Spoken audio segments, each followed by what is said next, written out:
Good morning, Professor Rajesh Kumar, sir.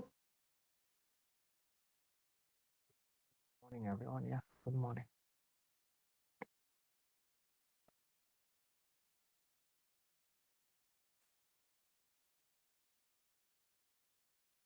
So we can start our session.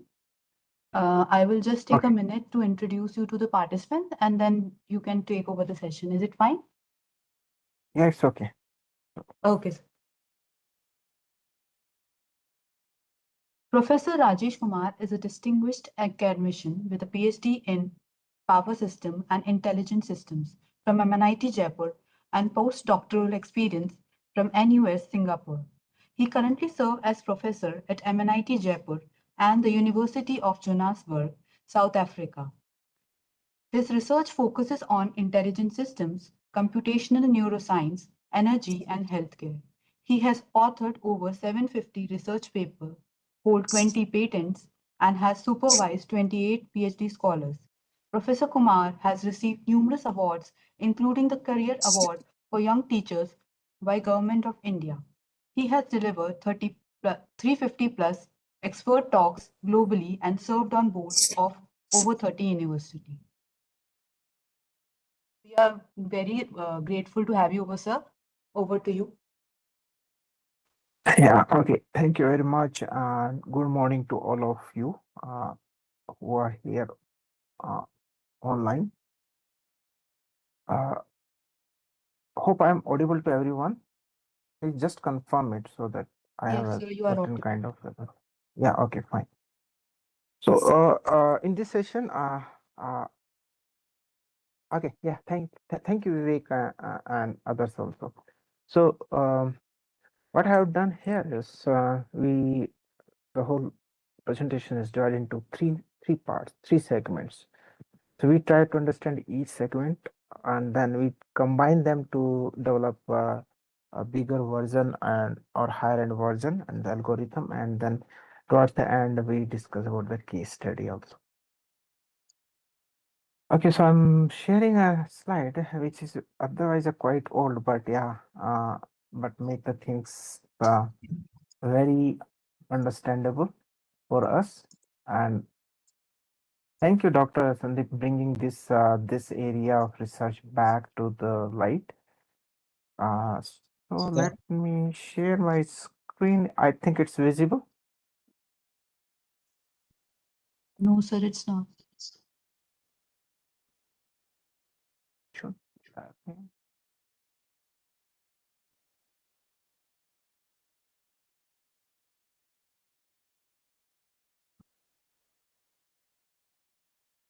I think I hope it's visible now. Yes, sir. Now it's Yeah, visible. yeah. Okay. Thank you. So this I start with some small stories and try to then develop mathematics so that anybody can understand it. I know many of you are already aware of these things, but let's have uh, a recap of all those things so that we can then later on connect with the things. So the story here is we can start from okay, let me minimize this panel here. Let me fix up the things. Take a pointer here. Okay, and yeah. So the story starts from here, and this person is basically inside inside a prison, which is basically you can say it's a dark prison. Only there is only one window. From there, he can see the policeman who's bringing food for that guy. So okay, after some time, this the feeling is like okay, that the, every day he's looking toward the face of a person, and then he start thinking like okay, starts thinking in a way like can I do some kind of prediction, some kind of predictions what is happening outside, and let's say weather, what is the weather, but I cannot see through the window what is the weather, but I can see only the face of a person. And that's the beginning of like all this kind of arrangement. There are a lot of such kind of stories and like such kind of uh, connection between the prediction models and all these things. So So here is the challenge that a person is coming like this, and then he's initially start thinking of whether it's a rainy day or it's a sunny day. And if the person is like this, then whether the person is whether the weather outside is sunny or rainy, and there is no any direct connection as such. If you see between the two pictures, what he's able to see and what is the weather outside. But what he did that time, that is basically record all these things. So he makes the record of what each and everything, and then put put these notes on somewhere on the wall or some with a pen or some in memory, so you can see there's a kind of a recording. So recording is like a person is coming with certain kind of a setup, and then the thought is uh, initial thought is like, okay, if he's wearing a goggles, it's a sunny, and if he's not wearing, it's raining, and then if he's coming alternate with the different arrangements, like with specs, without goggles, with goggles, without goggles, so or you can say glasses. So it's sunny, rainy, which is not a nice idea, because it's very rare the weather is like this on it. So how to get the predictions and all those things done there, and that challenge is basically then uh, put on the things on the record, and then once the reports are there, because this idea is not working, this is not a good idea, uh, predicting like this. Because if you start with sunny, that okay, sunny with glasses is sunny, without glasses is rainy, then the pattern is not good. If it is otherwise also, then it's also not good. So what is the way to find out the solution, and can we have some kind of mathematical arrangements there to find out the solution or predicting the things which we as such cannot see, so we which are not observable to us, but can we predict those things? So what the arrangement has he he performed a lot of things there, and keep the record like this, with certain kind of a thought that, so what he has recorded is that these are the patterns the person is coming. Okay, not about this one, because this is cannot see. Okay, so the only pattern you can record is the phase patterns. So it's a day one, and then day two, then day three, and day four, and day five, day six, and day seven, and likewise. And on one day, somehow he gets a newspaper. So maybe the food is with food, he gets it. And on the newspaper, some dates and the weather's details are mentioned.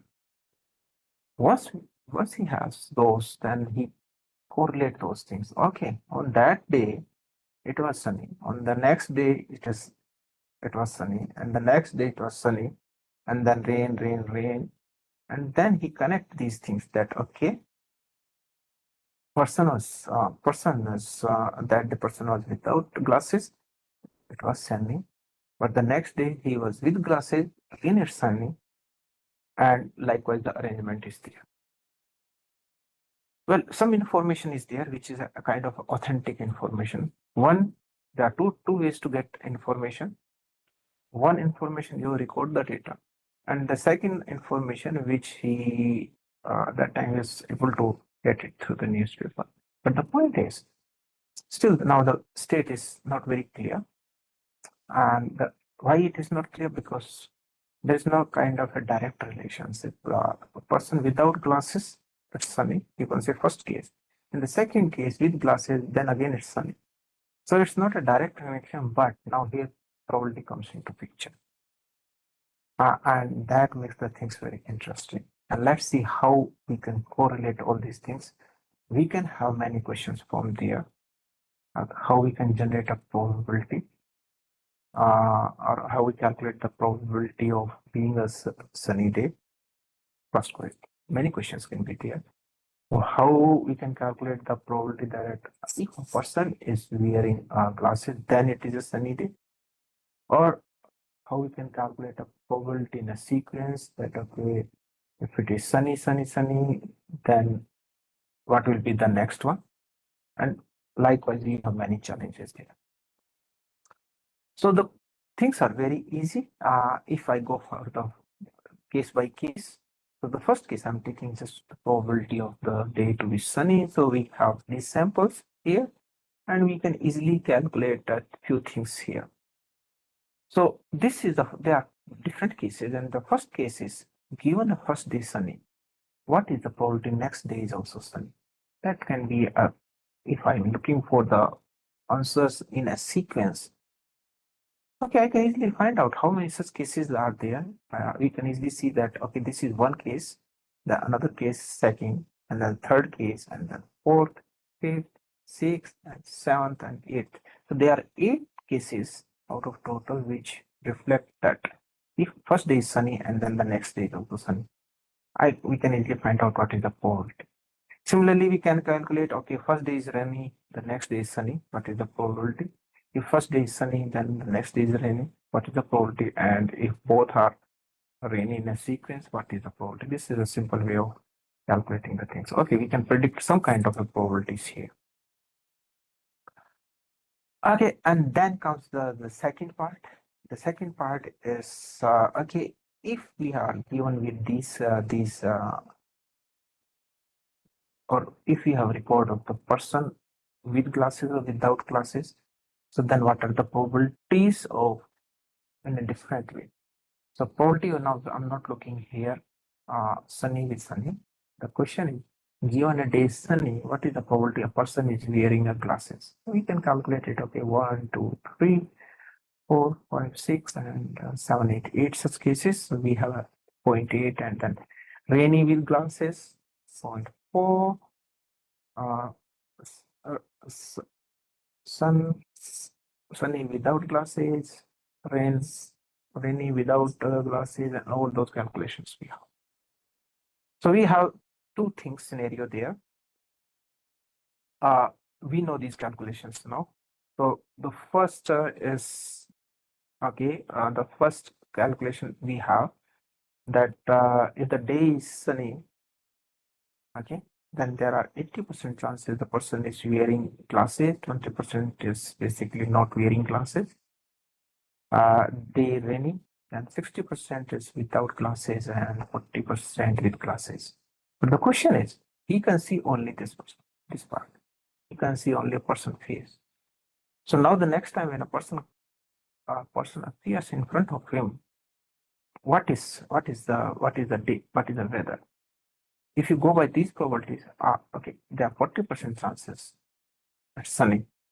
There are 80% chances it's sunny. Sorry, 40% chances it's rainy and 80% chances it's sunny.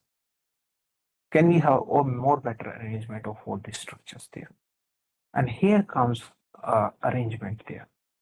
So when we put all these probabilities together, we develop a kind of arrangement there, which give us information about certain things. And let's understand what is that. We we know that if first day is sunny, then what is the probability of next day to be sunny? Okay, so we have seen in our earlier slides that if day is sunny, then 80% chances next day is sunny. So we have this probability calculation that is pointing. Okay, so this another figure. If first day is sunny, then there are 20% chances it is rainy. So we have 0.2 here. So this is basically shifting from this state to this state. So there are 20% chances there. If it is the first day is sunny, also rainy, and the next day is also rainy, what is the probability? So we have 0.6, so it's a 0.6 here. And then if it is rainy, then what is the probability to the next state as a sunny? So we have 40% chances. Okay, so these are the calculations which we have already done. We are just check the pattern of the days, And from days, what are the relations, or how many how the repetitions are there. These are basically give you these values here in the green part that give you idea about that what is the probability, or what is the chance of shifting from being in that state or moving from this state to the another state. And that's why these are known as the transition probabilities. These are the transition probabilities. Okay. The second thing, we also calculated that there are probabilities that if the day is sunny, then 80% chances she's wearing glasses. The cop is wearing the glasses. 20% the cop is not wearing the glasses. Similarly for the rainy also.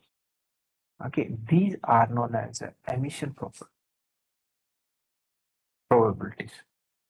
So what a person can see, he can see only these things. So these are the observations.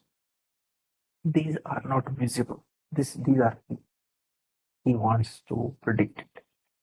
Okay, but now this whole arrangement is known as hidden Markov model, because here the states are hidden. These states, the transition states are they are hidden, but we want to predict it. If you are looking for simple Markov process, then we have different categories. Are the states observable? That means these states. If I have these states observable, sunny and rainy, and then I want to predict the weather, it's a one category of it. The second is they are not observable out at all. We have this kind of arrangement, that's a hidden kind of arrangement. Then and there can be another case where they are partially observable and partially not observable. Okay, so those things we can do it very easily, and then we can predict whatever is required from there. Let's move further just to check it. How these uh, calculations they come into and help us in understanding more. Okay, so those questions we have done all these calculations this way, but we can have some more things are also available.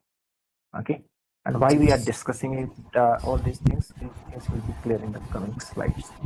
So we have few observations of the weather. Now we have 10 samples here. You can see here, and out of 10, we can see there are, or it's a record of sorry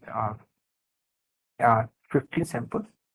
Out of those 15, 10 are sunny and 5 are rainy. So we know the probability of being a sunny day is 2 by 3. And being of rainy day, it is 1 by 3 out of 15 samples. This is one kind of information. People have discussed about Bayes theorem and all that. There are four terms basically we talk about when we talk about Bayes theorem. One is some kind of a prior information. Another one is the likelihood, and the third one is the posterior, and the fourth one is the evidence there. We'll see why we are going for this kind of arrangement there, and why we are looking for this combination of different algorithms, or why we need sampling and all these things in the coming slides. But okay, this is one kind of evidence we have, one kind of information, probability information is there, that probability of being a day sunny is simple, just to calculate it from the past data. Some kind of a prior information you have, it's a 2 by 3, rainy it is 1 by 3. And then if you solve this equation, this state diagram, okay, this state diagram, you just notice here we have removed the observation part, emission probability. We are just looking on the, we are just looking towards the states only. What is the probability of being in this state or in the another state, and likewise. So I can write down the equations straightforward. We can have this equation from here. So S is 0.8 times of S plus 4.4 times of R, okay, which is coming in, that is S. And then R is 0.2 times of S and 0.6 times of R. These two equations you can get it from here, straightforward. And yeah, but there are two variables and the arrangement is like this. We need a one more equation to solve it, and we know that total probability is being in any of the state is 1. So we have three equations, and when you solve it, you will get the same solution, that is 2 by 3 and 1 by 3. Yeah, okay, your questions I'll take at the end. Please keep on writing in the chat box. These things are interesting here. You can have discussion. So we have state, and we can see there, if I solve these three equations, we'll reach to the same solution. This one is basically a simple Markov process, and then people define it in various ways. People define it that then we go for the chain and all those things, but this the next state, the chance or the probability of being in any state, you can calculate it from this diagram there. So we have a kind of a solution that is the some kind of information that our 2 by 3 probability is there for sunny, and the probability of being rainy is 1 by 3. Okay, so this is the setup there, because now the question is, again, the challenge is that how accurately I can predict it, looking at the uh, dress of the cock there. So this I have now, this information I have 2 by 3 and 1 by 3. And now I know that this one has a kind of a transition probability for each state. So transition probability of being sunny is, yeah, I know. So transition probability of a sunny day with respect to without glasses 0.2, and with with glasses 0.8, and rainy this arrangement there. Now we know that in Bayes theorem, if I keep the evidence part, that is fixed part, or we know that the arrangement of the theorem is conditional probabilities, I can take it from any direction to any direction, like, okay. So uh okay, we take those things there. So these are the probabilities we have already taken. So just to show you pictorially, this presentation was done long back. We have 3 days scenario, you can see here. So there are 2 days sunny and 1 day it's rainy, and 0.8 means you can see the calculations here. 0.2, you can see the calculations. So this is just an arrangement and calculations there, but this is just an indication of means this will explain you the Bayes theorem, and Bayes theorem is here now. So Bayes theorem is, if the person is like this, okay, if the person is wearing glasses, so I put a conditions out that what is the chance, what is the probability of being a sunny day. So I'll calculate whole part, like how many days, uh, how many days are there the person is appearing with glasses, and out of that how many times it's a sunny. So you can say the total sample, if you go by this slide, so you can see here, you can see there 1 2 3 4 5 6 7 8 9 10. So 10 cases are there when the person is wearing glasses. Out of 10, 8 days it's a sunny, so you can see this probability comes here. Okay, so and similarly you can calculate that given a person wearing glasses, what is the probability of being rainy? It's a 2. So it is same like your Bayes theorem. We are calculating the posterior based upon the likelihood and then prior information.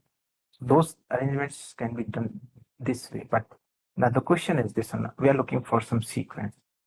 So the sequence is here. If the day is uh, like here, we need to find out what is the day, but this is the day one when the person is appearing, because what the challenge is, there are multiple challenges in this problem, and the challenges are finding individual probabilities, and then of each, and then finding if there is a sequence, then can we predict is what is going to happen in the sequence. Because if you talk about machine learning and all those things, we mostly talk about two things.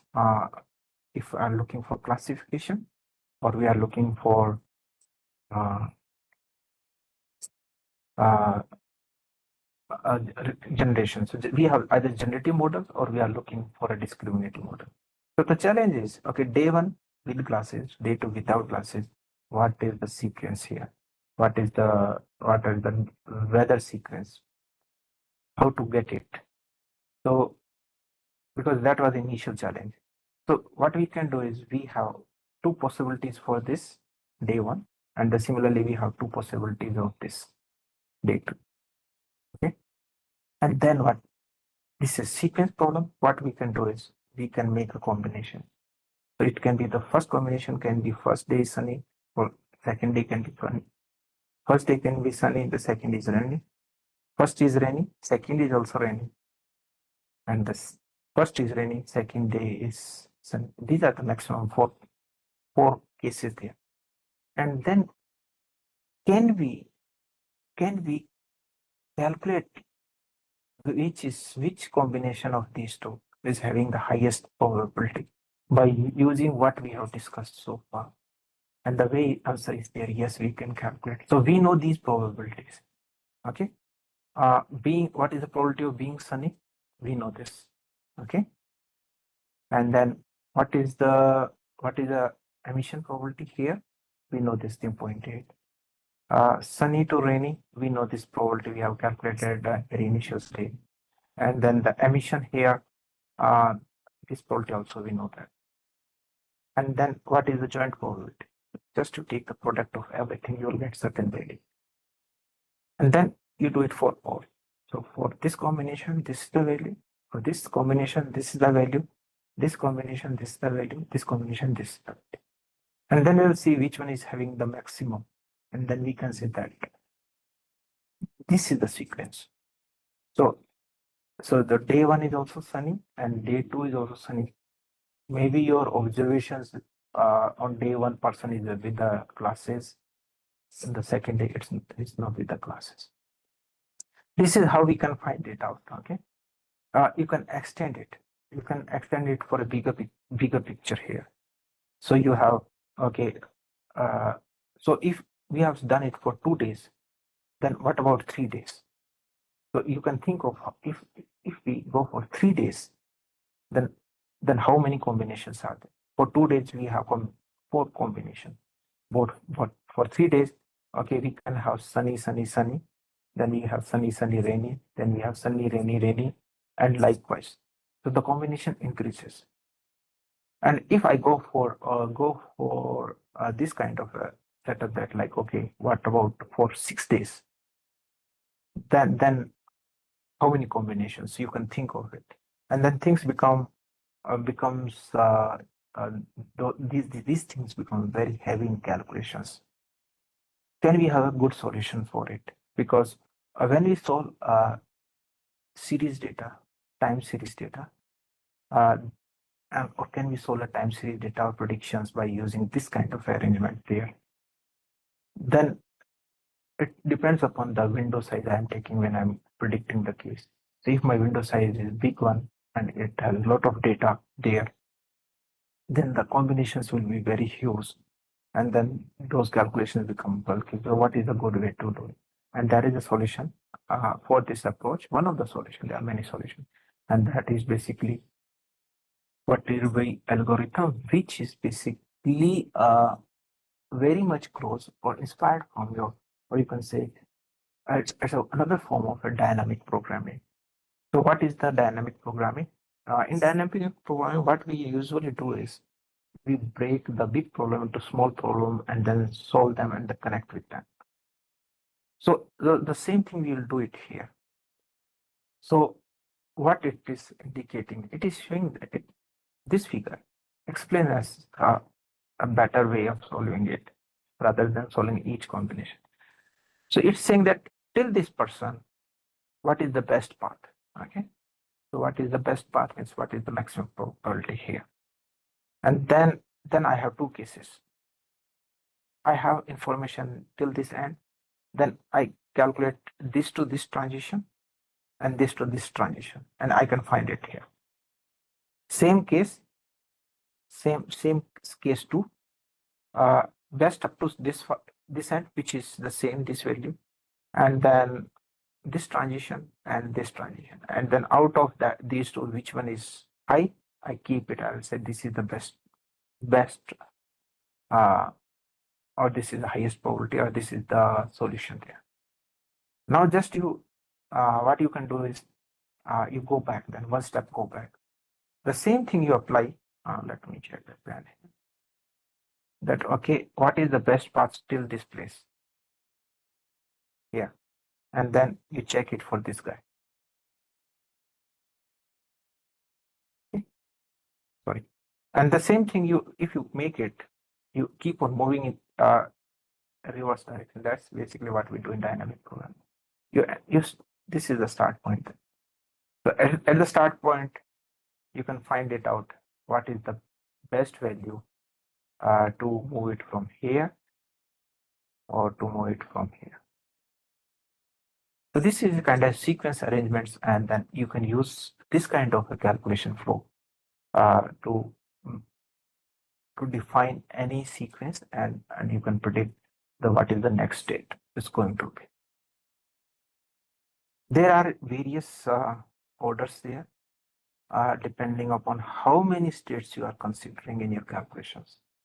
You can have a first order Markovian, you can have second order Markovian, you can have zero order Markovian, and also that depends upon how many previous states you are using for your calculations.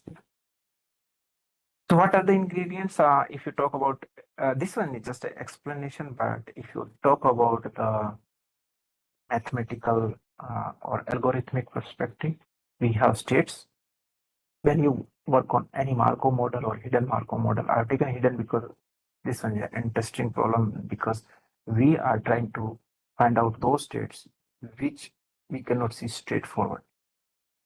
If you can see straightforward, then you can remove the emission probability out of it, and the things becomes very simple. But what are there? What are common there? Uh, One is states. You can see we have in our case sunny or rainy or something like that. Then we have a transition probabilities. We denote it by A. That is probability from moving from one state to another. So we have 0.8 means sunny sunny, 0.2 means sunny rainy, and 0.4 is rainy sunny, and 0.6 is rainy rainy. Then we have initial state distribution. That is what is the probability or initial probability prior information. So we have out of 3 samples, 2 are sunny and 1 is rainy. And then we have a certain kind of distribution we want it to check it out. What are the posterior probability? Well, this one is one kind of a arrangement which we are going to use in our further discussions. Okay, so any question on this part, then I'll shift to another part of it. Let me check if you have questions here. If you have any questions here, I can see a few questions. Okay. But the prisoner does not have data about weather. Yeah, so he's not having the data about weather. But what happened one fine day, when the cop gave him food, there was a newspaper attached with it, and that newspaper, old newspaper, had some information that on this day it was sunny, on this day it was rainy, on this day it was sunny. So then somehow he is now he is able to correlate his observation with those data there. That okay, day one, maybe that it was the person was the cook was wearing glasses, and then that day it was sunny, and then day two rainy and something like that. So it's some kind of a hypothesis we are talking about. But yeah, in realistic framework, we have these information somewhere. We have some prior informations to work over things. If we don't have, then we do kind of we go for the distributions, sampling, and all those things. We follow certain kind of a distribution, and then we modify our model. We check on the errors, and there are a lot of things which can be done. Why isn't we 0.8 as 0.5 minus 2r? Why we are not taking in the case of sunny to raining? And yeah, so when you are solving a problem, we are taking invert. What is invert going in? So what we are calculating, why we are not talking about point 2? We are saying that being in that state. So being in that state means we are coming from other state. It's a simple way of understanding. We are not talking about going away from the state right now. We are saying being in that state means, okay, I'm in another state. I'm already in that state. So I remain 80% in that state. And then I'm in second state, and from there I'm coming to this state, how much it is there. So that is basically the calculation which we are done. Okay. Okay, so this part is there, and then I'll take another one. Then we go for the algorithm, and we repeat some part of it, but there is only one slide. I think you can see my slide. Yeah. This one is, let me full screen.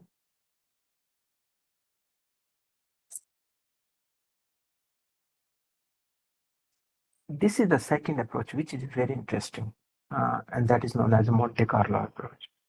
So Monte Carlo approach, it's a basically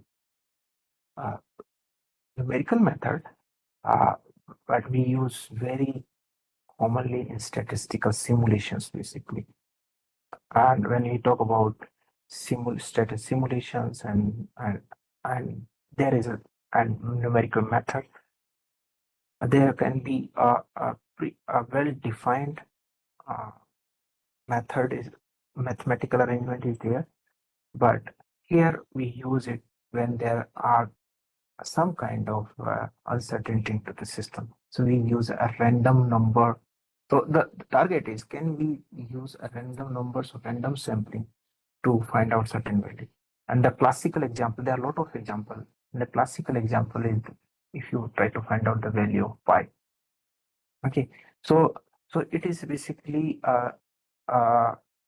based on the formula that random sampling is done, but after that, it's to the observer or to the player whether you accept it or you don't accept it. Okay. So the theory here is, what is the theory they put it? They put it like this. They say that I want to calculate the value of pi.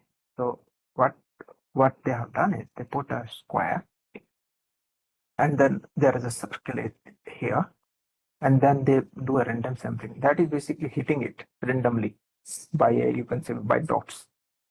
Some random dots are hit, and then calculate that how many dots are there inside this circle, and then how many are the total dots. That's all. So if you see the area, we know what is the area of a circle. We know that it is pi r square. We know the area of so r is this value. We know so this whole is 2r. So we know the area of square is 4r square. If I divide the area of a circle by area of square, we will get a pi by 4. And what the theory says that, okay, the dots which you hit it, they are in the ratio is in proportional to the areas there. So, okay, area of circle divided with the area of square is proportional to the number of the dots inside the circle. And yeah, you can have it dots there, which should be the total dots, and then you can calculate pi as a simple the product. It's not inside the square means all dots there. So if you do this kind of arrangement and then they calculate it, if they find that okay, the value is almost near to the value of this one, value of pi. This is just one experiment. There are many such experiments out there, but this depends upon few things, and it depends upon the number of samples you are taking. Okay, so if I'm taking only one sample, just think of it, just taking one sample, and that sample is say outside this circle, so it's a 0 by 1 and the value of pi will be 0. Very wrong answer. If I go for two samples, say one inside and one outside, so it's a half into 4, that is basically 2, a bit better. So it depends upon how many samples you are taking. Okay, so that sampling is now very important here. So how many samples you are taking? More are the number of samples, better accuracy you will have. But then, okay, we agree on this part. You can go for more samples. But then another thing come into picture. What distribution you are taking? See, if I'm taking the samples and they are more concentrated in this part only rather than going outside, then the answer will be wrong. So what type of distribution I'm having? So those things are becoming very important, and that is a important factor when we talk about the sampling and all these things in Bayesian environment and all this probabilistic environment. So this is the second approach, which is again a probabilistic approach. So we have seen one probabilistic approach, that is uh, Markov chain and the hidden Markov chain. So in this, for further discussion, we can take only the Markov chain. We assume that the states are observable to us, and then the second way of calculating the things is basically this way. That is, sampling play a big role in giving us some meaningful information, and that is basically Monte Carlo. But one thing which we can take from this slide is very important is how we are doing the sampling. That is basically a very, very important factor here. So we need to understand that what are the sampling methods people use, and how, and then why they are combining these methods, and then how these methods can be further used for our purpose. Okay, so let's move to the part 2 of it. Any question here? If you have, then you can put it in chat box. Any question? If I okay, or else you keep on noting your questions. We have discussions towards the end of the this lecture. So now I'm moving forward to the last part of it, and that is basically this part. So I just done it very quickly because the slides were not with me, but yeah, for discussion I have taken it here. You can see that we are working on Bayesian inferences. This whole course we are working towards Bayesian machine intelligence, machine learning, and kind of setups there. So when we are going for Bayesian machine learning, we have discussed in Markov chain also. We have these three things here. So we have this information, which is prior distribution. Usually we have this information with us. Okay, then we have a likelihood. Somehow we calculate what is the likelihood, and then we calculate the posterior based upon the evidences. So these are the evidences there. Okay, well, theta are the parameters, model parameters. So I hope at this stage everybody knows about the difference between the frequentistic approach and in the Bayesian. There are two types of thought process in the whole of machine learning or AI or statistical. One is a frequentistic approach and another one is the Bayesian approach. Well, in frequentistic approach, we'll discuss more on when we go for the regression and that part, but you can think of like, okay, they are calculating certain kind of, mm, they try to find out the parameters of the model, assuming that there is certain kind of error which already there, and that parameter is which they calculated, it's a realistic parameter. Whereas Bayesian says that the parameter which the model they are raising question on, put the question on the model itself, that the model is what you are developing, the parameter you are developing, that has a certain kind of probability associated with it. So those things are there. So here you can see here we have parameters. This is the value data observed given the parameter, and what we are looking is basically ultimately we are looking in all machine learning that data is given and what is the quality of that parameter value. So we are looking for these things, and this is the setup. Then then all kind of Bayesian algorithms and all these things they work. But what where is the challenge? And the challenge is basically if you are doing a classification and all these things, usually in simplified formation, people assume this as a constant factor, but it's not like that. And this is basically evidence, which is very important. And this is the problem with this whole setup there. If this is intractable in most of the real world, the continuous data also, it's a difficult to get these evidences there.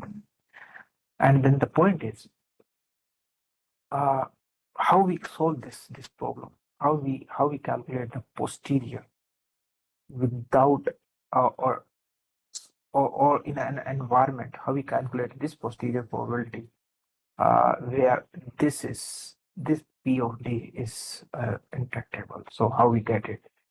Okay, or can we solve it without computing this thing? And for this, we use MCMC method, and that is the main objective of today's part. MCMC is basically one, we can combine the two approaches which we have discussed so far. One is Markov chain, and then another one is Monte Carlo. So Markov chain, Monte Carlo method is a combination of these two. Okay, so this MCMC approach allow us to estimate this our predictions, and which is basically our goal, and under uncertainty. So when we are working on, if you see it now, the data which you have, the information you receive, whether for any kind of a forecasting, weather forecasting or price forecasting or stock price forecasting, or it's a load forecasting in electrical, or it's a wind power forecasting, wind generation forecasting. There is a kind of uncertainty. And then under such scenarios, yeah, this algorithm performs better than expect to perform better. So the question is why we need a sampling, and we need a sampling because of the reason, because we are going for expectations, and the expectations are given by this integral part. So we approximate it by kind of a arrangement, okay, and and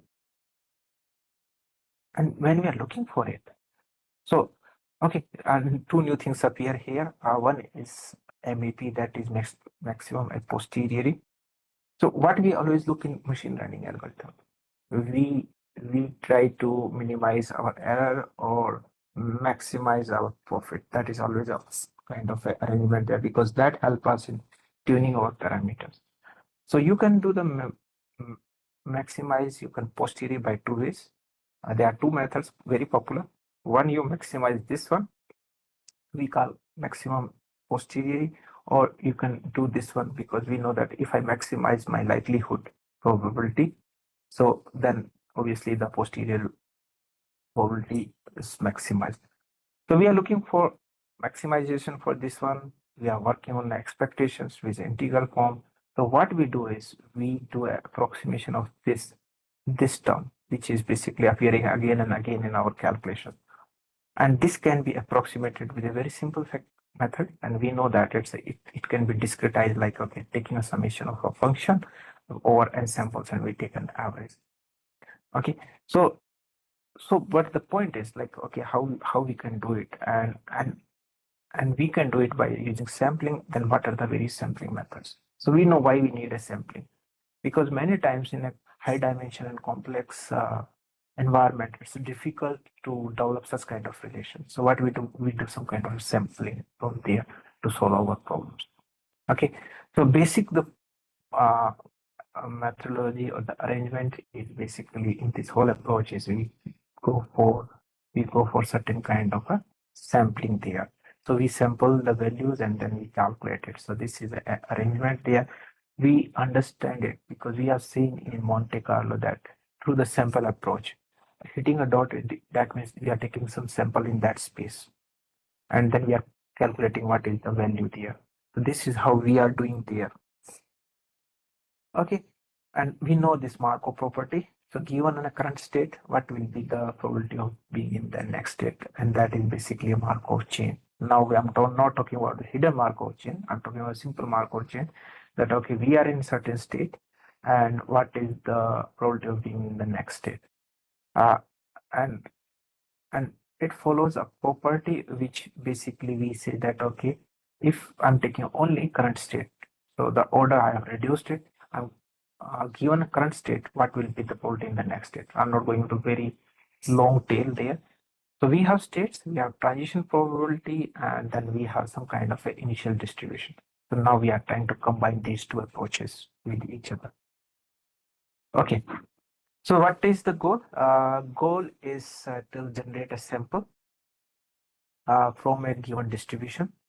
Okay, and then we have few things there. We know that fx is a one function because we are working on the posterior here. So posterior is likely include into prior, and that is, let's say, one function there. And then z, we take a normalized coefficient. It is basically, you can take it z as evidence. It's the same, and we do it by MC to get the outputs there. So MC, as I told you, it's a Markov chain plus Monte Carlo. How these two can be mixed, we will see and we'll understand it. So the first point is construct a Markov chain. Okay, and then there are various ways to construct it, but we will construct it in such a way that it gives a stationary kind of a distribution. How we do it and what is the optimal way to do it, that is decided by Monte Carlo. So that's the interesting part here. But let's talk about the methods and the algorithms, how they do it. Okay, we can have a discussion here. So one state is there, and then it is going to the next state. Okay, but that movement from one state to another state, how appropriate is the next state? Because we are working on we are trying to predict some sequence. So how appropriate is the next state? And that is decided by Monte Carlo. So Monte Carlo basically give a certain kind of a probability, and then we accept or reject it based upon our hypothesis. We accept the next point, then that will be our next state. We reject it, then we remain at the initial state and we search for a new sample. We wait for the new sample. Once the new sample appears there, then again, new sample, when it appears, the acceptance and all that comes through your Monte Carlo. And but we are moving from one state to next, from next to another one. That is basically the Markov chain there. There is one very popular algorithm which is used in MCMC, and that is known as the Metropolis algorithm. Okay, so Metropolis algorithm is here. We can see that what is the purpose of this algorithm. I've taken it from some blocks there. This kind of arrangement, it is easy to understand like this. We have to generate samples from a target distribution, and the proposal here is, we assume here it's a symmetrical distribution. That's the proposal here. So whatever we are sampling, it is symmetric. Okay, so we know that it's a Gaussian distribution with mean and variance there, and then we decide a acceptance probability, because when the data appear, we check it whether we accept it or not. So we accept it on this method. Okay, that alpha is a minimum of 1, or the ratio of the probability, that is old and the new data, which one there. So steps are very simple. We start at any point, we calculate the proposal, and then we accept it and reject it. Let's see it through a numerical example. I think I have here. So sample for now the problem is given that you sample it from the target distribution. So we have to do it from this one. So this problem is given that our target distribution is this function, e to the power minus mod of x. Okay, which is basically Laplace distribution up to a certain constant value. So now what is the flow? Flow is, this is my target. We start from 0. The random value can take it from this distribution. Okay, Suppose x we take as a mean current state, and 1 we take a variance. Okay, and then we take the acceptance. So acceptance is basically 1 minus fx star by fx, which is nothing but like this. Okay, so we can do it like, okay, so just take it. Okay, we have a step. Current value we have started with x. Okay, we take any proposed value, proposal from distribution, say 0.8 is the value. We compute this thing. Okay, we compute this value, and then alpha, so which is minimum of 1 plus you substitute these values there, you will get this value. And then randomly you generate a number. And if your number is less than this value, we accept it. If it is more than this value, we will not accept it. Random generated number. So here the random number generated is less than this value, we accept it. So we will get a new value of x. So we move from this data point to this data point. And then we repeat it. We take any random value. Okay. One say that from this distribution now, you see the distribution, x changes here.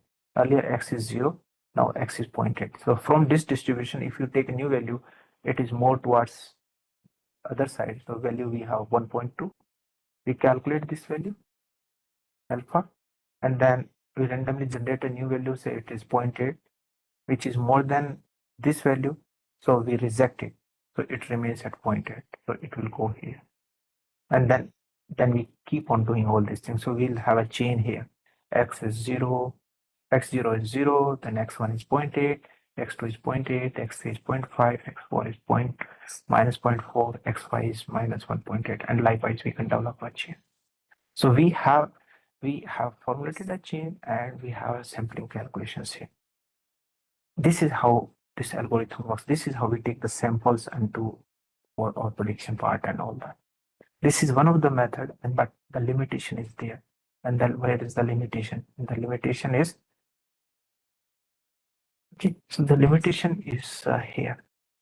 The distribution is the symmetric distribution. And there are cases where distribution is non-symmetric, and that's why people come to a new method, and which is basically Metropolis Hastings algorithm. You can see here the distribution is non-symmetric. Okay, so Q of x star given x is not equal to Q of x given x star. So they here they have taken a distribution which is just let me check it. How much time we have? 40. Just 1 second.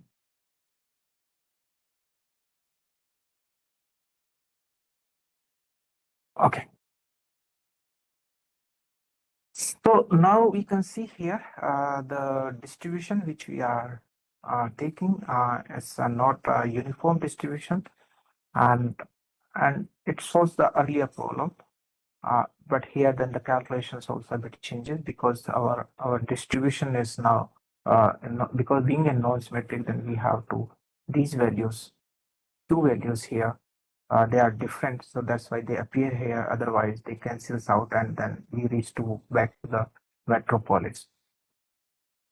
Okay, so it is like a biasing. If their data is having a kind of biasing, or the information is having some kind of bias, we'll go for this kind of arrangement there. So the target distribution is the same. Okay, we go for it, but now we think of like it is asymmetric function, and then if it is asymmetric function, then the value changes here. Okay, so you can make it your distribution, instead of taking a Gaussian simple, you can say that this is mean value, just shifted value. Okay, x plus say 0.5, and then sigma is 1. So this one is no more symmetric around the sample value, but it is a bit shifted, 0.5 times shifted of that value. And then we can solve the same one, same way. Okay, we take any current state 0. Proposal is basically sampled from this one, say it's 1. We calculate this ratio, Okay, then we calculate q values, because we know that what are the q values here. So you can see x if 0, mu 1.5, sigma is 1. We have q1, and then the second one, I stop a bit here. Can anybody give me a comment on these two calculations, that how we reach here? X is 0. Proposal is this one, means distribution. Target ratio we can easily calculate. This is not a big deal because we are looking for 1. So we put 1, and this one is initially 0. So we can get this value. Can anybody comment on these two values of Q? That how we reach to these two Q values? Sigma is okay, 1, 1. How you reach to these two values? Can anybody put a comment there?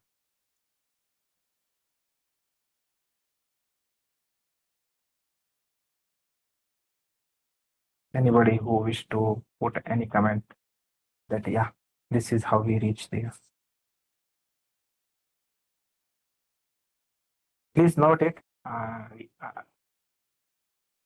If by the end of the lecture, if you have any answer, then yeah, I'll happy to hear from you. Okay, we have two values, Q1 and Q2, and then we just substitute it, these in the distribution, we'll get the ratio, and then finally we have the answer with us. Okay, and then once we have alpha, then we generate a random number, and we'll see that if the number is less than alpha, then we accept this value. If it is greater than this, we will not accept this value. So it is same as the earlier algorithm. The only thing is basically when we do the calculations we have, these things comes into the picture, the Q values, which modify our calculations there. And this is there because of our distribution is asymmetric, and that we incorporate into our calculations there.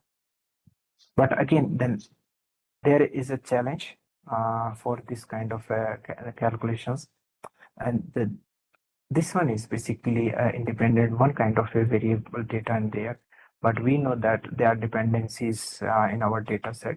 So if there are multivariate and there are dependencies, how to solve it, and then people come out with okay, so these are the same calculations. Okay, this one is for first iteration and second iteration, and likewise. Okay, so you can accept or reject. The accept and reject totally depends upon this random number generation here. So this is the third one, which is a very popular algorithm, which is known as the Gibbs sampling. This one is for multivariate distribution. So if you're multivariate distribution, then how to do it, and then they follow this kind of arrangement. So you can see here the probability of x given x2, x3, and x1. So we have multivariate there. There is no any rejection step here. There's always an acceptance step is there. Okay, and how it will work. Let's take with an example. So I want to have a distribution over this function. We have, it's a two variable problem, you can see here. So it's a bivariate Gaussian distribution. So how you generate a sample from it, and that's the point here.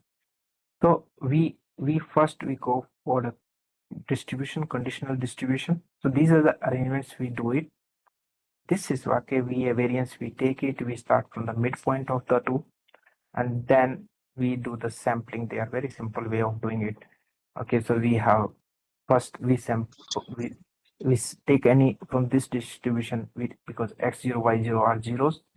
So 0, 1 we take any value, and then from the second part, because we have one value here, and then we take this value, this kind of a distribution, and then keep on calculating the values from these two parts there. There are various and different forms of the distributions. These are the three most popular methodologies, okay, which people have used. You can see these comparisons, which the author has placed it on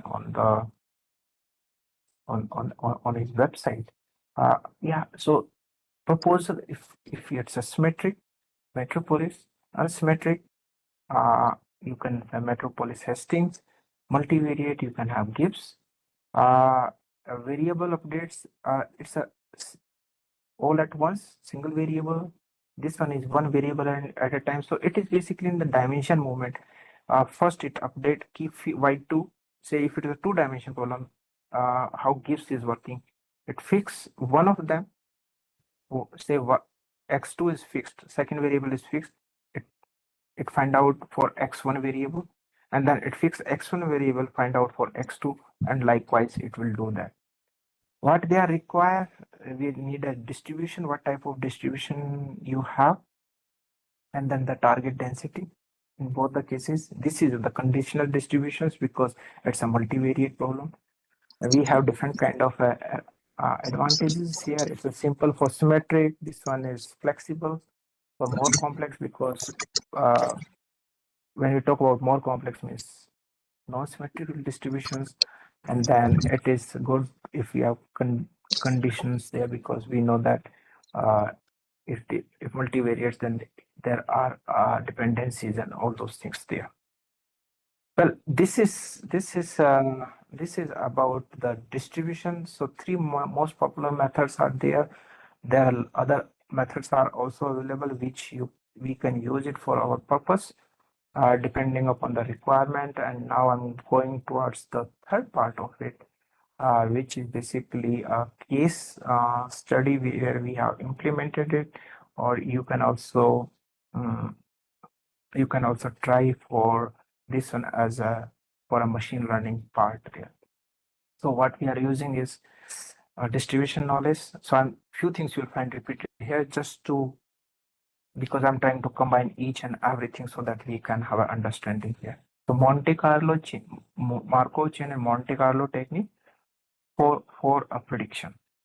Okay, so we will repeat few of the things like distributions, chain, car. This is more look like now algorithmic look like, not like mathematics which we have seen. And then case study is basically load forecasting. For one of the master student, he worked long back on it, published some very good research articles. So later on, if you want to see, those articles are also available there. So I'm using his work to explain the things here. So probability distribution, we know we can represent these things in terms of a table or equations, and we know what is the probability. So it's basically the some events, and out of those events, what are the possible outcomes. So we represent in terms of the probabilities there. That is basically everybody knows here. I'm going a bit fast maybe.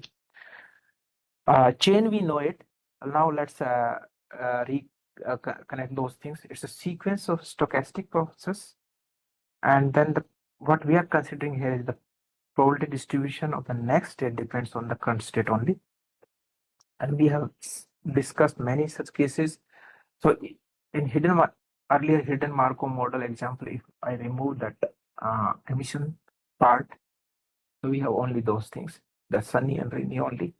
So there are only two states, and then we can find out what is the probability of even one state, what is the probability of going into the next state. So all these probabilities, and then we put this probability into a table there. This table is known as a transition table. Okay, again I repeat it. There are two states, sunny, rainy, sunny, rainy. So 0.9 times 0.9 means being is sunny being in beyond sunny, being in sunny is 0.9. 0.1 is being in sunny, given then going for rain, and likewise. This matrix is known as a transition matrix. This matrix help us in identifying that one how the things are or states being changed from one place to another one. So this is the representation of this thing. Okay. So if weather is sunny today, then what is the weather likely to be tomorrow? You can use this transition matrix straightforward and to give the solution there. But if somebody asks you what is the what after 2 days, okay, so you use this transition matrix like this one. So if it is sunny today, so first day is sunny, and the next day sunny is 0.9, and then we have these calculations with that. So and first day rainy, the next day sunny is 0.5, so we can calculate the total probability. That is exactly what we have done there when we are talking about the various cases there. Uh, point here is in in earlier when we talking about when we were discussing about the hidden Markov model, we have many probabilities appear there. You just recall that picture. We have probability of being sunny, then probability of being uh, probability of rainy given sunny, and then there is a probability of sunny with glasses, and then the rainy without glasses. So we take the multiple of both and all that. But here the scenario is different because we are not using the emission probability. So we can easily calculate what are the probabilities of the different states and we calculate it. Well, this way of calculation is a bit, yeah, okay. For small cases, look easy, but look like algorithmically also look like not very attractive ones. We can use its simple way. We can generalize it. So we have sequence x1, x2, x3. These are state equations, uh, state states. We have transition matrix, and what we can do is we can use this transition matrix to calculate the next one. So if I multiply this transition matrix to x0, I'll get x1. And then if I multiply x1 again by transition matrix, I'll get x2. And then again multiply by transition matrix, I'll get x3. So other way around is it is like this also. So if I multiply it x0, that initial state, by state transition matrix, I'll get the next one. If I multiply it by two times with the square of it, a matrix and another state transition matrix with the state, I'll get 2. So if I'm looking for xt, so it's a p to the power t into x0.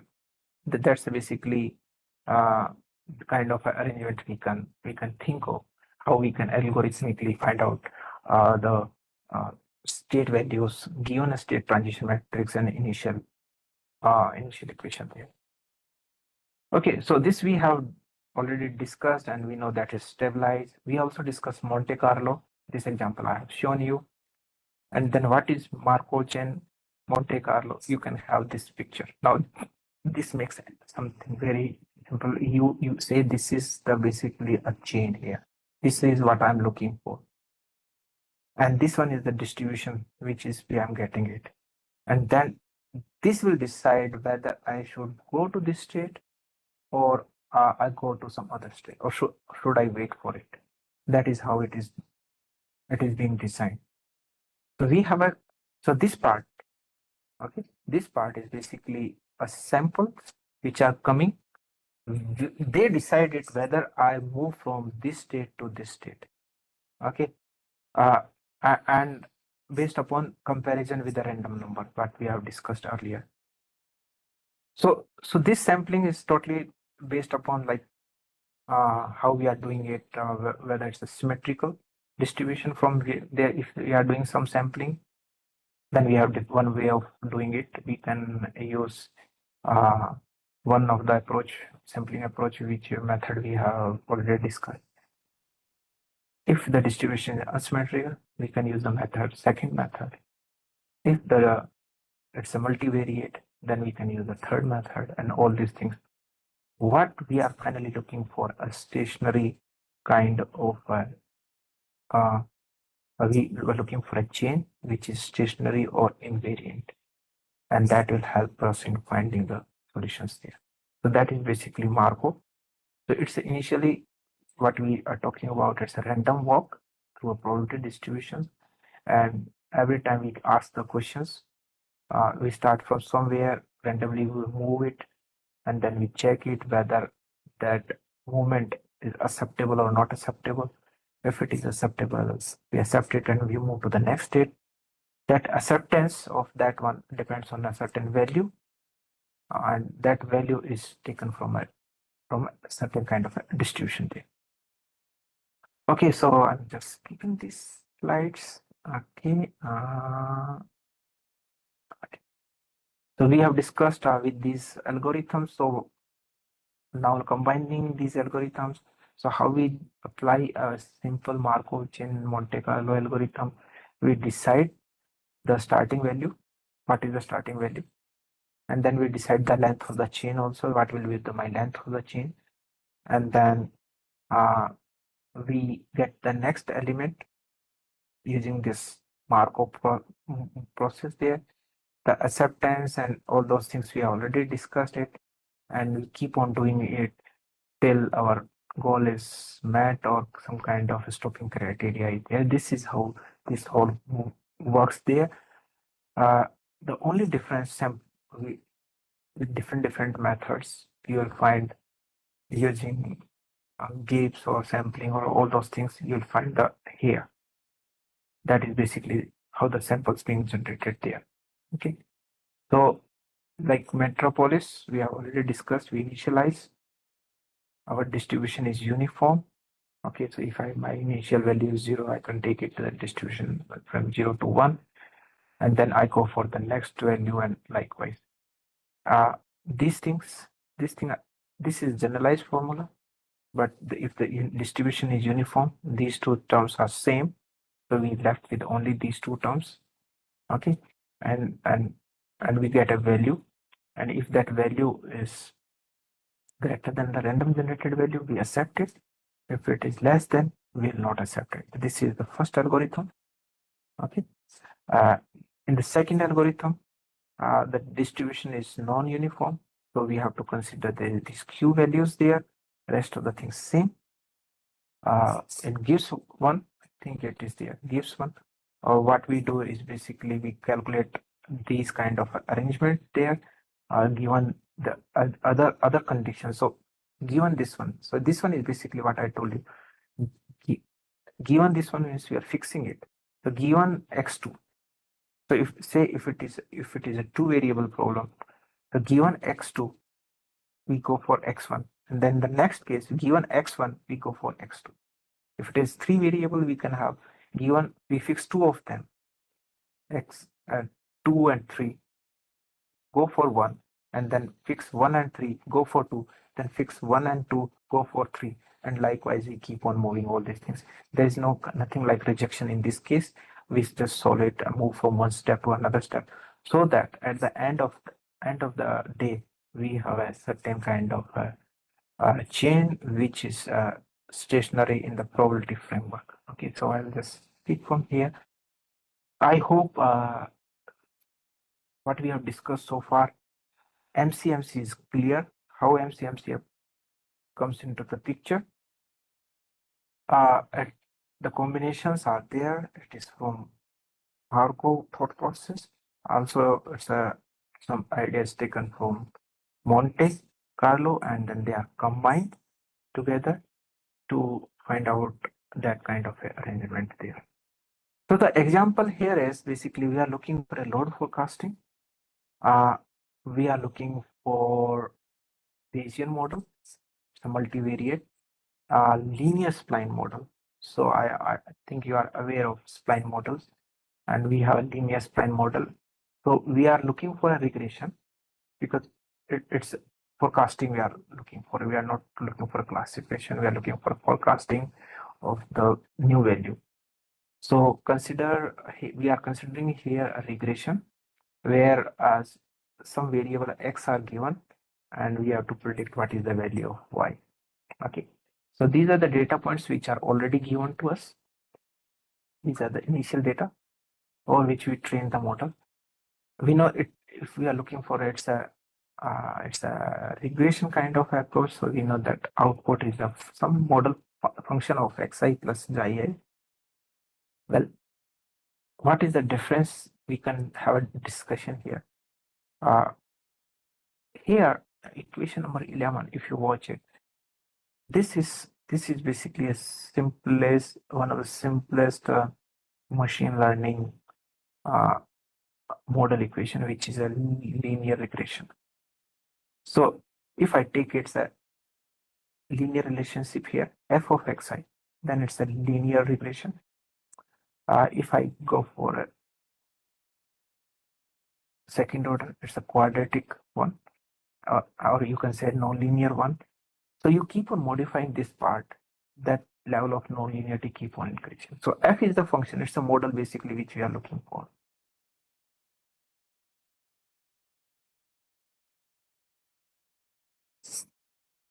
Don't know, there is some message. Is there any issue there?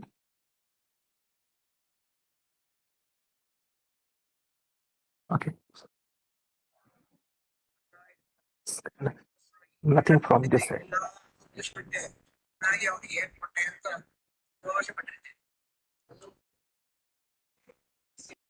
Uh, your voice is not clear. Am I audible clearly? Sir. Okay, fine, fine. So this one you'll find everywhere in all kind of machine learning. We are looking for this kind of a relationship, this kind of a equation that f is a function of xi. So what is this model? If I take it as a linear, then it is very simple that you can write it that okay, this one is beta 0 plus beta 1 x1. It can be a non-linear, say second order, then it will be beta 0 plus beta 1 x, so xi plus beta 2 xi square, something like that. And this we call as ML models we are talking about. And we assume that there is certain kind of a error in this thing. So this can be solved by both ways. What I was discussing, it can be solved by a frequentistic approach, and it can be solved by your Bayesian approach. In frequentistic approach, what we are doing, let's understand it. Let me check if it works there. In frequentistic approach, say if I am taking this function, say simplest one, linear regression, first order is simple linear regression. So then my equation would be beta 0 plus beta 1 xi. And then what we do is we go for mean square error and minimize the mean square error and find out what is the optimal value of beta 0 and beta 1. And then we have final relation with us that okay, yi is equal to point say 1 plus 2 times of xi plus some kind of error which is already there. So this is there we treat it as a fixed error.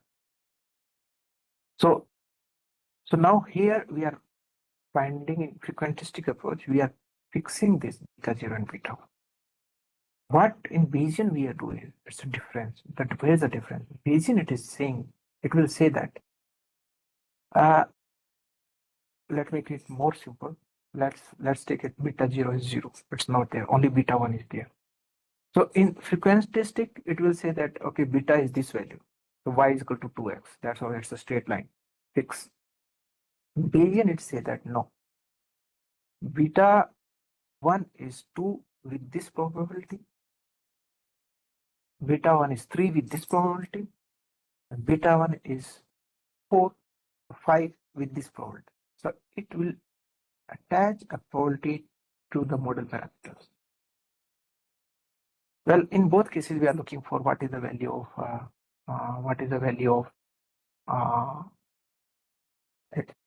parameters there. So here, f of f is not known to us. We are looking for this one. This one we assume it's a noise which is there, and then how to find out these values there. So piecewise linear means okay, we break the whole complex problem into some segments, and then each segment is a linear form, so that we can later on connect it and try to find it out. So you can see here the combinations there, these are the standardized equations there. The goal is to find out beta 0 and beta 1 and all that. Okay, beta are the regression coefficients, and mu is basically your base functions there, and we make a m there. M is basically because now we have to use MCMC here. So we have these set points, set values there, and then we use MCMC to find out all these calculations here. So this is the baseline Bayesian approach, which we already know. Prior distribution we know what are the parameter likelihood. We know what is the likelihood. We are looking for maximization of the posteriori. Maximization of posteriori can be found directly by maximizing the posteriori value or maximizing the likelihood. There are two different approaches you'll find everywhere, which if you look at the large, they converge into the same what the frequentistics are also doing. And then we fix the confidence level here, that how much confidence I'm looking for. So that confidence level, we can fix it, that help us in calculating some values. And then what we use it, then we use whole kind of MCMC to get the values for each spline parameters. And then we combine it, and then we can check it, that how much is the improvement and how much is the loss there. Okay, so these are the data which we have taken, which from website with the days, and then their values, and then try to develop this model. These are the some kind of these are the calculations which we do usually do in machine learning, because we cannot rely on one of the parameters. Reason being, it's not a good indication of the information there. So we look for various ways to find out ME, the mean absolute of error, and then you have a MEPE, and then maximum error, and then mean absolute error, mean squared error. There are various parameters. Each parameter indices basically. Each indices has its own advantage and disadvantage, because the the patterns we are going to solve, those are having a different kind of each pattern has a different kind of requirements and all that. So we have implemented these models to find out what is the difference. So here you can see this.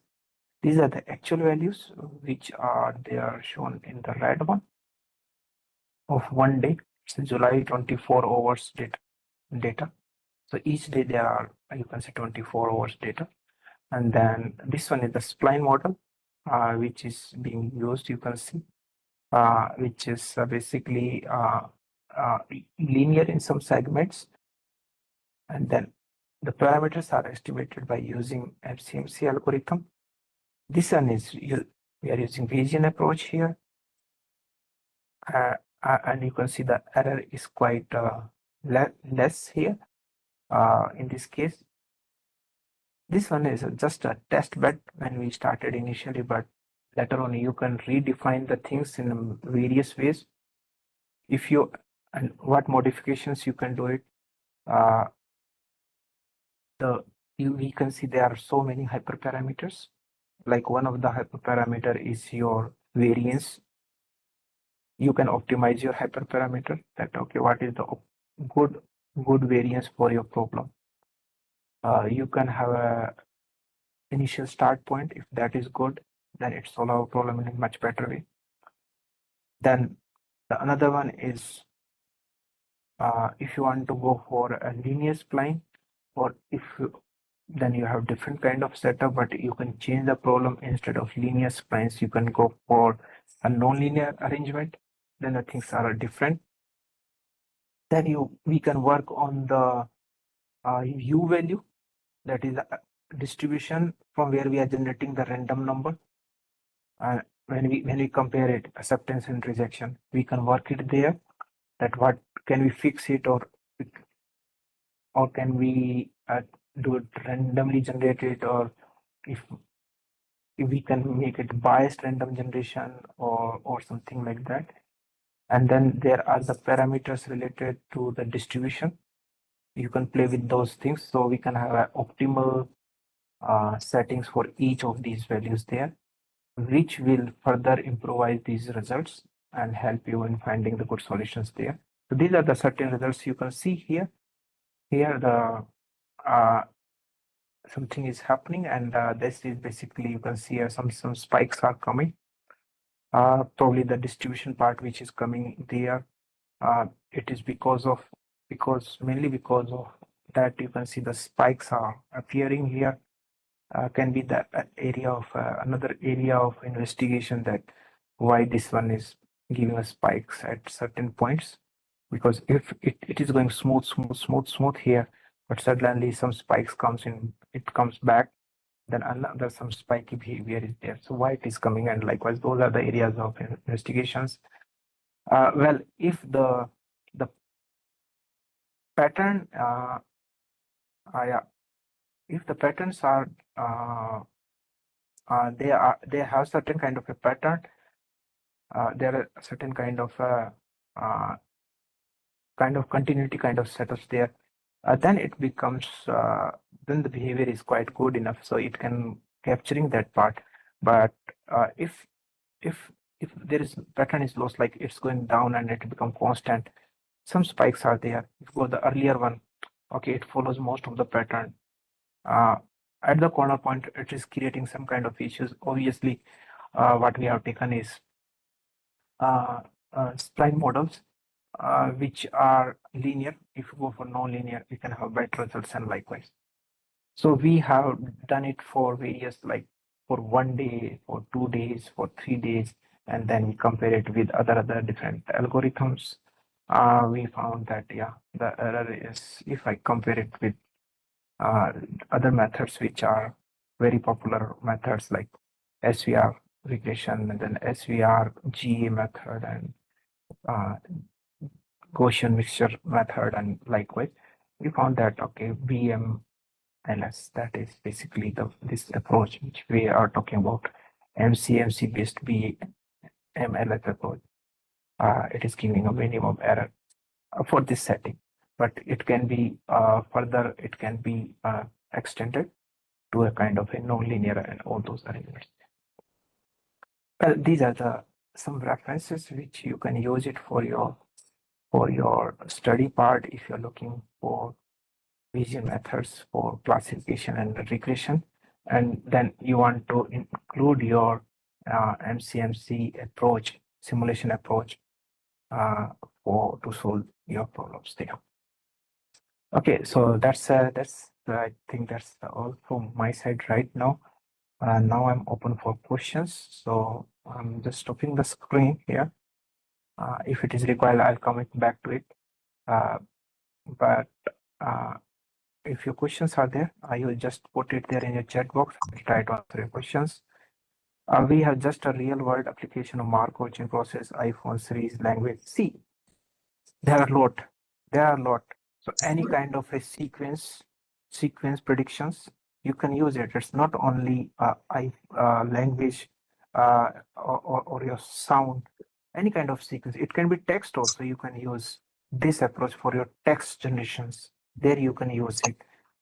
Any kind of uh, uh, arrangement where even people are using it for some classifications in the medical imaging. So we have a medical imaging, high resolution images. We can use it. Okay, in that case, it's fine.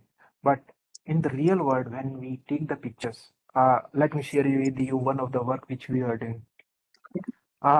We were doing some work on the child X-ray data, chest X-ray data, and the challenge is that the children's are means the data are very the the very variability in the data is very large basically because the children are very small in age, and it may be because of that is one of the reason they are not stationary when the X-ray is being taken. The second, the experts are of different in nature, so the data sometimes they have taken from different angle, not exactly from the front of the chest. Sometimes their machines are not that accurate, so there is a lot of uncertainty. So if you're thinking of like, okay, uncertainties and all those things are available in the data, and then you want to go for some kind of a modeling or predictions, all those things, uh, that can be good area to work on.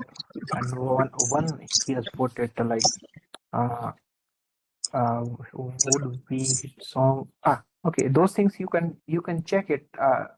This one is one can be application what Mr. Modi has put it here, but there are numerous examples where you can put it.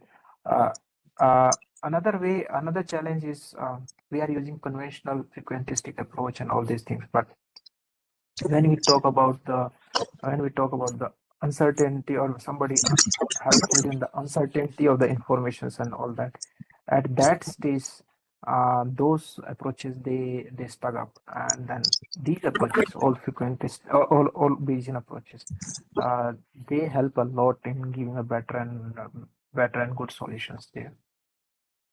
Yeah, any more questions here? I hope I'm able to give a good discussion point here. Different approaches. You can try. There are many approaches where you can apply all these things. Any more questions here? This one is one way of solving it. MCMC. There are many are different ways to solve the same thing. And let me share with you this probabilistic modeling. This is becoming very popular and going to be bring a big change, because all kind of agentic and all these self-learning models, they are, the backbone is this one. They are going to use these all probabilistic models and all these things, because we are not sure of the data and the labeled data exactly. So if you don't have labeled data, we have to go for probabilistic kind of arrangements and setups there. And now the whole world is moving in that particular direction. If you try to, if you're working in that domain, reinforcement learning and all that setup, that is basically, if you check it carefully, that's all MDP models. The baseline is MDP models, and over those Markov models, then they develop all kind of reinforcement learning models. And then application of reinforcement learning. Everybody is now using all the chat GPTs and all these setups, generatives, models, and all these things. There is such kind of setups there at the background. So this domain, if I can advocate on this domain, because this domain is taking a lead because of its another level of advantage over other models, because uh, getting a label data and getting the things done is very costly, and most of the time it's not available. Even I'm working with some clinics here. The data are not available in that form, the way which we need it. The data, most of the clinical, they just take the thing, do the things, and then they put it on the record on the paper, but those are not digitized properly. So if data are not proper, then all the models which we believe that, okay, they are labeled, they are not that way, that they are not having that level of accuracy and all those things there. But all this probabilistic and this approach, uh, that can be one can say right now that's the future of your machine learning and AI. And so if you're working, want to develop in this domain, that's my suggestion, that work over all these kind of uh, methodologies to develop a new, one can say, new zone or new area of machine learning. Any questions, please? Sir, can I come in? Yes, please, please. You are Sir, most welcome, please. sir, can you just, you told that at the end of the session, you'll be telling us that metropolis sampling, that how actually Mhm, that proposal value and that current value, how it is mhm. actually collected. With Yeah, x and yeah, x star, x and x star. yeah. When it is x Uh-huh. given x star and when it is x star given x. So how Yes. it's getting calculated? You telling that at the end of the session, you'll be telling. Yeah. So I'm Yes. I'm I'm looking here that yeah, that question is yeah, that is unanswered It's like, even. it's like, Yeah. So who is going to answer on that one? Who is sir, going to answer on that one? I don't know. Okay. I'll come back to that slide. Let me Uh, share it again. Yeah. Let me share Please it share again. it once again.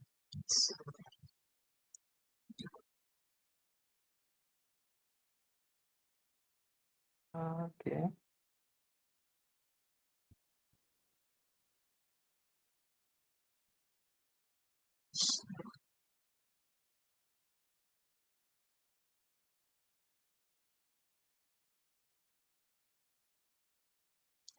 Okay. Yes. Yes. Yeah, Yes. Uh, so we it's, calculate it here. yeah, this one, Q1 and Q2. So it is Q1 and actually Q2. uh, X Mhm, star is the proposal value that is coming as mhm, 1. mhm. Yeah. Okay, that is coming as 1. Yes. Now, this is Yes. Q of X given X star means that mean of the this particular distribution from which we are sampling, Mm-hmm. proposal distribution, that is coming as 1. That is, we are taking as 1. But here it is coming, mu is taken as 1.5. So how it is coming? Otherwise, in the next step, in the Q2, it is actually it's okay because X star is 1 and mu is 0.5. That is okay. But Yeah. how about the See, Q1? this one is, yeah. So we have two values. Okay, one is 0 and another is 1. So if it is 0 here, okay, so then this value is basically because of 1. Okay. Okay, and if it is 1 here, where is my mouse? Okay. And if it is 1 here, then this value is because of the earlier 1 0, because there is a because this kind of arrangement there. Given x star, Okay. what is Okay. x? Okay. Okay. And given x, what is x star? So there is a cross Yeah. relations there. That's how these things comes in, because they are unsymmetric. If it is symmetric, then these values, everything will be same. So then everything, it goes away. But only because it's a unsymmetric, it's the unsymmetric because of skewness or shifting or whatever is there. These things we need to calculate it, and this arrangement we are doing just to kind of a compensation of that shift. This is a Yes. kind of a compensation of that shift. That's why we are multiplying these calculations here with it, so that we push it back to the earlier algorithms. Okay. Yeah. Okay, sir. Thank you, sir. Thanks a lot. It was a really nice session, especially the examples and the things that how this is regarding the suggestion and advice on how this generative modeling is actually having their backend at all this probabilistic modeling. And basically, the whole world is now moving into that. And basically, we are having many people are talking about generative AI, but that underpinning where it is coming from, because this generative AI or generative modeling, it is not a new concept. It is an old concept. Means along with distributed modeling and there is generative modeling in machine learning, but now it is getting popularized because of our Yeah. computational resources, easy availability of computational resources as well as storage devices. So earlier this was the hindrance. So that's why discriminative modeling was much more kind of discrimination is basically kind of giving the boundaries. So one class is different from the other. That kind of things. We are creating boundaries. But here in generative AI, that is basically having their backend at this probabilistic MLTL. That was a really very nice advice actually from you. I think participants will be taking that way forward. Yeah. So that's why I put it in the beginning itself. Thank you bringing it back, because these Yes, sir. slides, I think Yes. these are my 8, 9 year, 10 years back slides. Somehow Yes, I yes. found it on my mail ID and now shared it, because this is what we those days we were expecting that things will change, and you will see that last 1 year, why so much change is there, because Yes, yes, yes. these things comes back in a very Yes, nice yes. way. Exactly. And the next generation of AI, these things will dominate more, because now we are looking for uh, um, models or machines which learn of its own. So if we are looking in that way, then obviously we have to go for all kind of these setups. Not only here, Prof. The if you talk about transfer learning, what they are Transfer doing, learning also. Active learning, the transfer last layer, learning. yeah, active and all these things, the last layers, they are going Yes. purely on the probabilities, Mhm. because and then because of this small arrangement, things become very simple, because most of the model is already trained, so you don't need high computing, large and heavy Exactly. computing, because those things are already available. So again, Pre-trained models. they are putting probabilities there. Reinforced, we have already discussed, it's a drastic, it brings a major change in the setup. Generative, we have discussed, it's again the probabilistic approaches which are there and bringing the things there. Now people are working on the some other domain also, like when you go more towards move more towards this kind of arrangement, we call it computational neuroscience. It's more of a probabilistic. It's never Exactly. been like the way being it is being done till so far. The real happening in our brain processing is it's different than what is AI is actually earlier AI, the frequentistic and all those they are doing it. Exactly. So this is a really a nice domain to work in, and I can see there are a lot of very good lectures in different segments. If they combine it, probably they come out with the new models and new applications and all Exactly. those things there. Yes. Yeah. Okay. Thank you, sir. Thank you, sir. Thank you for Yeah, enlightening. thank you, Prof, for giving me opportunity to talk to the people and again revisiting this old slides here. And Exactly. thanks to all the participants for listening me. If you have any query and questions, uh, I'll upload these slides. Even you'll find I'm just updating my website, but you can find these slides there. But in case if you are not able to do so, let me share you my link there. There are many PPTs on the download section, not only related to this, but other approaches are also there. You can download it from there. I'll check it again if these slides are missing there or not. If they are, these are because the website is being upgraded. So if they are missing, I'll again add these slides there so that you can download it from there. If you have any questions, if you want to collaborate on certain things, me and Prof. Deepan is there. We are available Yes. for you. Sure. Our mail IDs and all those things are there. Only the request is don't call. I'm sitting outside, so you just Exactly. text us. Yeah. Yeah. We I will told. I answer your told them. questions. I told them that Yeah, sir will be connecting from Johannesburg. So we are very yeah, happy to have him. yeah, Yes. yeah. So we will like to answer your questions, and if you have certain hypothesis or some idea that can be implemented, yeah, Exactly. we can have a good discussions before you start it over that what is the feasibility and how good it is. So we both are open for all these things, and you are always Exactly. welcome. And thanks for giving me an opportunity. Thank you, everyone. Thank you, sir. Thank you. So, Shinu, you can now stop the. So, any participant, anything you want to say? If you want to say, sir is still here.